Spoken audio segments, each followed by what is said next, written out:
Hi everyone, Devora Esther here, and I am so happy to be back doing what I love, which is teaching. It's been an amazing year, and my son was going off for his deployment, and I asked Borei Olam, please create a very busy year for me. I don't want to be thinking about his deployment. I want it to be a very busy year, and boy, did he ever deliver. It's been an amazing year filled with so much, there was a discovery in Puerto Rico, there was a discovery in Spain, there was a docuseries and a book. But now, thank you HaShem, he's allowing me to go back to that which centers me, which is teaching, and I really enjoy doing it. So I want to thank Borei Olam publicly once more for giving me the opportunity to teach not only Klal Yisrael, but all the nations of the world. And so I want to talk today. We've gotten word back that my son is now heading back from his deployment, Baruch HaShem, and we hope that Bezrat HaShem that he will return back to us safely, both in whole, both in mind and body. That he'll be with us soon safely. But if you've been following my channel, if you have gone to my live shiurim, or just followed any of the teaching series that I had, you may recall that years ago my son had something come up in his life that was devastating, it was very life-threatening for him. And I made a pact with HaShem that if he would save him, that he would change the situation around, that I would teach the women of Klal Yisrael about tzniut, about modesty. And of course, HaShem heard that, and he turned the situation around, and he saved him from that situation. And so there's a reason why, of all the things I made a pact with HaShem, I did it off of modesty, as opposed to challah baking or Shabbos candles.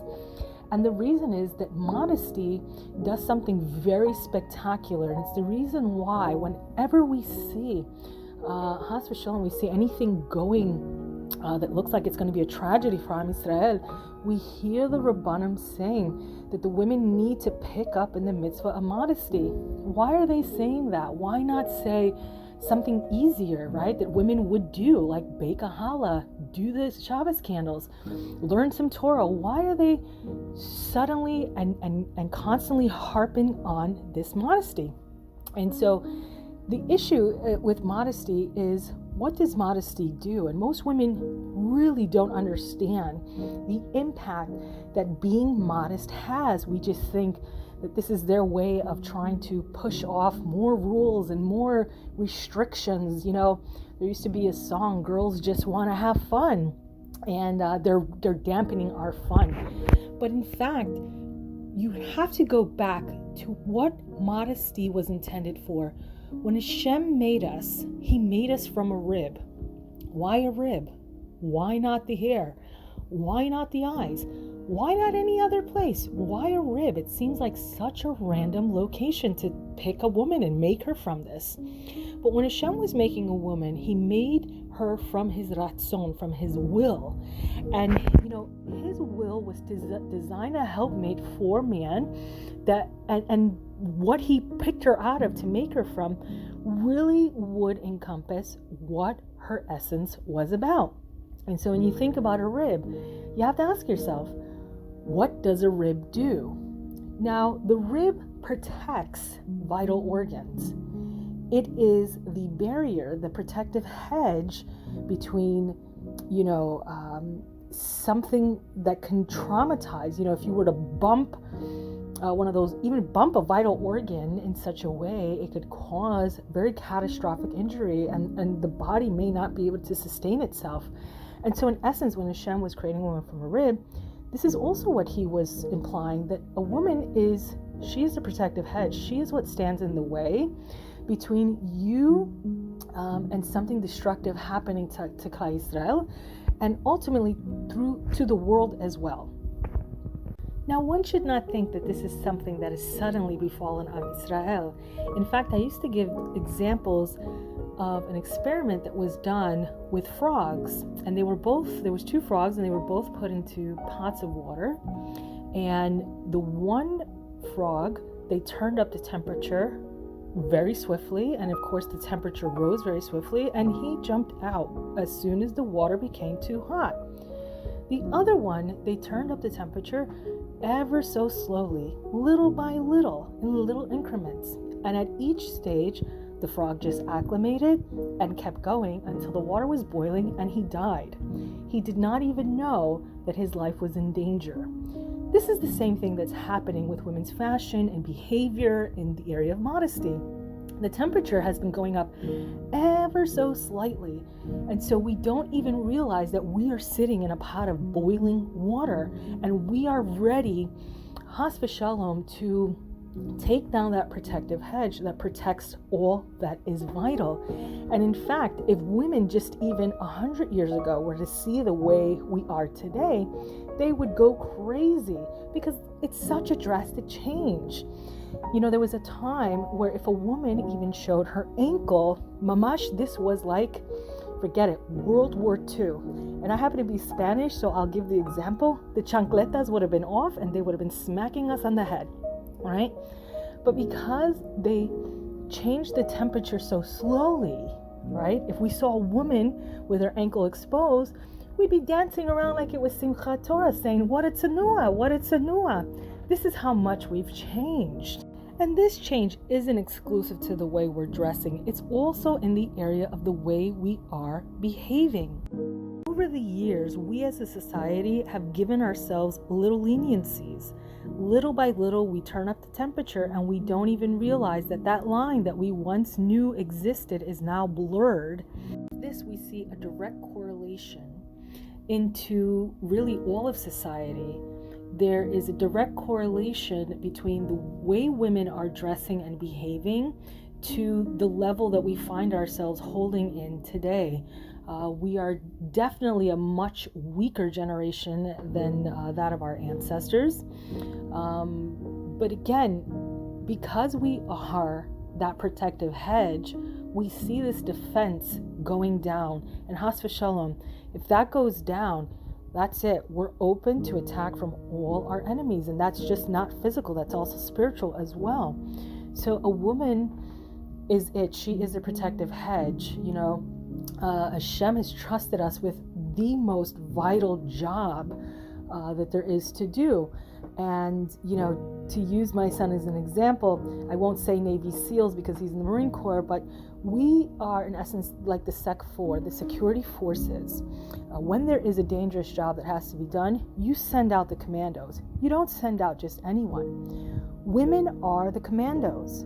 We are it. We are who HaShem is sending in to make sure that all that is vital is protected.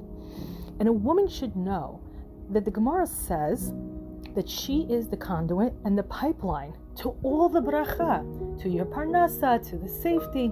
If a woman is not modest, she is like a leaky vessel. That is the comparison. That she, whenever her husband or anyone in Klal Yisrael is doing things that they're performing the mitzvot, they're studying the Torah, it is like she is a strainer. You put the water in, all the water comes out. You put the water in, it goes out. On the contrast, when she is a tzanuah, she's like a bowl. Water goes in, doesn't come out. Water goes in, doesn't come out. And every woman should know that she has the power, every Jewish woman should know, she has the power to change and affect things in the upper worlds. No woman in Klal Yisrael should ever say, who am I? I'm only one person and everyone else is doing it. So why should I do it? One person is all it takes. It's all that it takes. You are connected to a Kadosh Baruch Hu. What you do down here affects up there. You know, there was this one quote that I read and I loved it. And it said, being immodest is like rolling around in the mud. You'll get attention, but it's from pigs. Chas v'shalom, that any woman in Klal Yisrael should feel this way, to have this dirty feeling that a man gives to them based on this attention. And I really believe that women in this day and age are struggling. It's myself, and I'm of a certain age, even women who are a generation or two before me.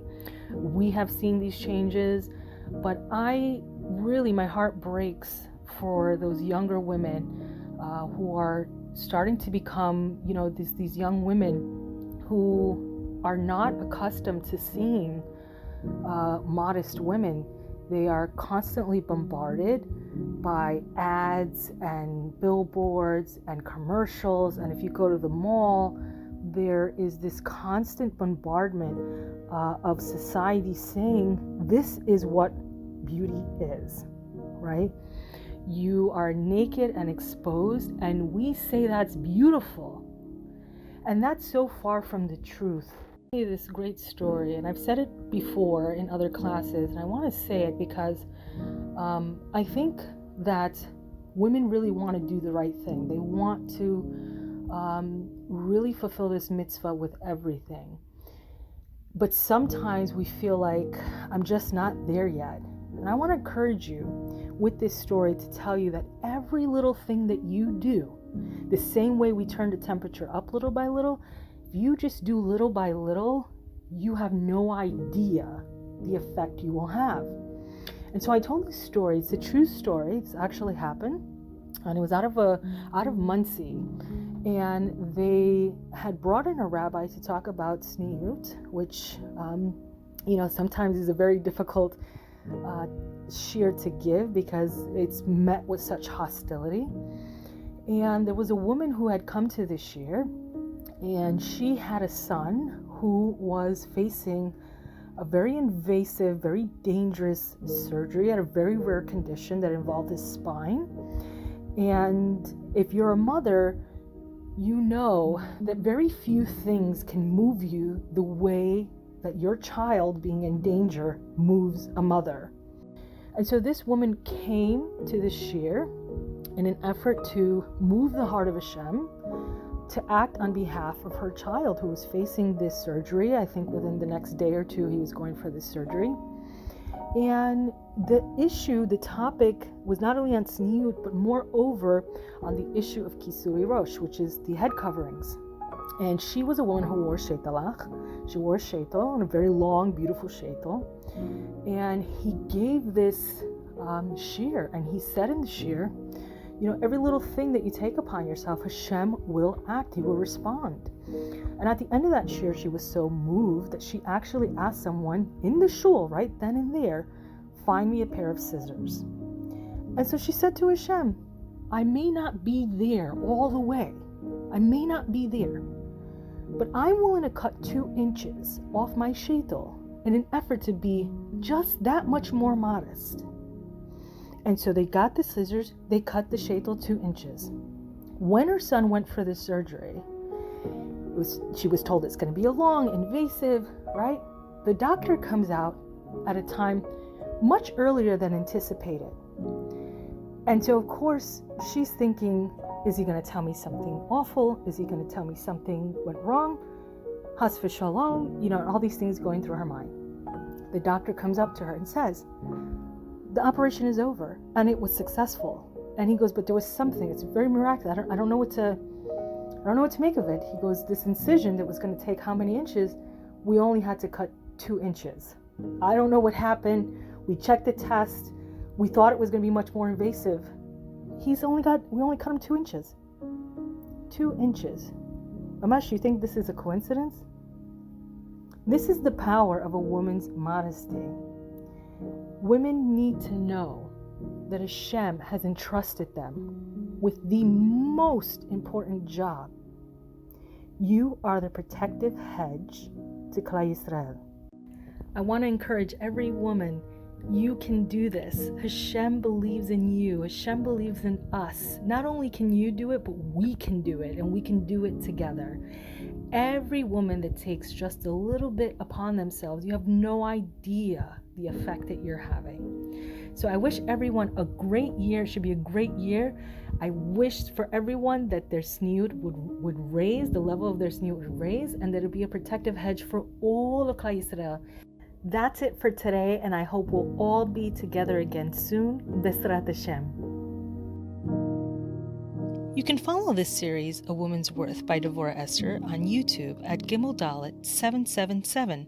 Click subscribe to be notified. If you've enjoyed this video or know someone who would, please share it. Tzikku limitzvot.